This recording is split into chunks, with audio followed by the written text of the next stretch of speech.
say that over the last 2.5 years, I have watched with bemusement. I've been puzzled at the degree to which... Hello, my friends. President Obama has been caught in a sting. Well, President Obama has been set up. He's been caught in a sting. You know, I have studied the whole birth certificate story, and I've been on the fence.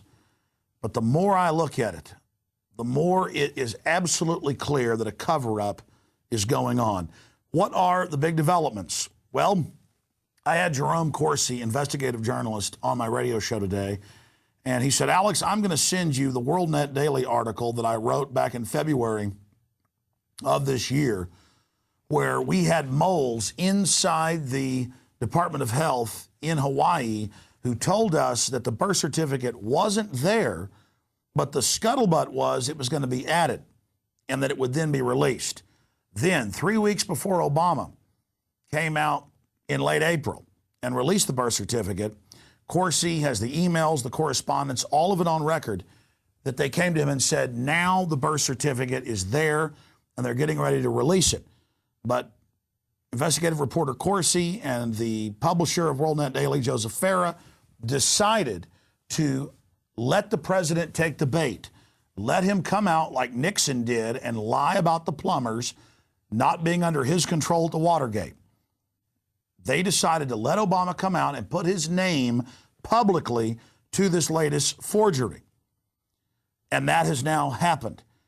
And I was sent by Dr. Corsi the original 5 drafts of the article they never published in February. And he then relayed more revelations that came out since then, and that they even knew when Obama was going to basically go public and release the forgery, the latest birth certificate.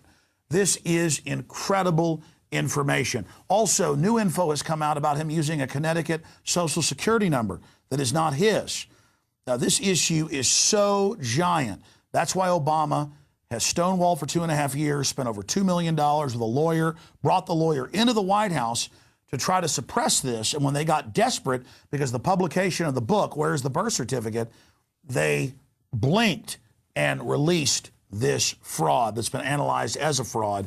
And now Dr. Corsi is preparing in the next few weeks to go to the FBI with a top forgery expert in scanning to show that this latest long form is a complete fraud. This is huge information.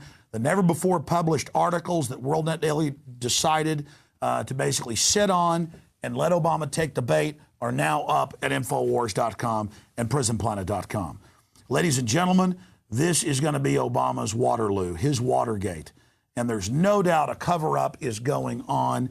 There's no doubt that Obama has been blackmailed by multiple governments with this information. The Kenyan government, I almost forgot, has now released 2 letters. One from the U.S. ambassador to Kenya in the year before the election for President George W. Bush, seeking the Obama birth certificate from Kenya. And guess what the Kenyan State Department responded with? They said, look, we've gone, we've looked, in a second letter, and it's been expunged, it's been destroyed, it's been removed, it's been cut out of the records. The cover-up is the evidence of the fact that a fraud's happening here. And his real name's Barry Soetoro, the whole Indonesia situation, the fake Social Security numbers, the suppressed college records, this gets deeper and deeper. But Obama has been caught in this sting. And the good news is, once this information fully comes out, foreign governments and corporations won't be able to blackmail this puppet leader anymore. I'm Alex Jones, reporting for Infowars.com. Visit Infowars.com and PrisonPlanet.com. When you're on the site, you can also tune in 24 hours a day to my daily radio broadcast. There's also a free iPhone app to listen to the syndicated radio show when and where you want.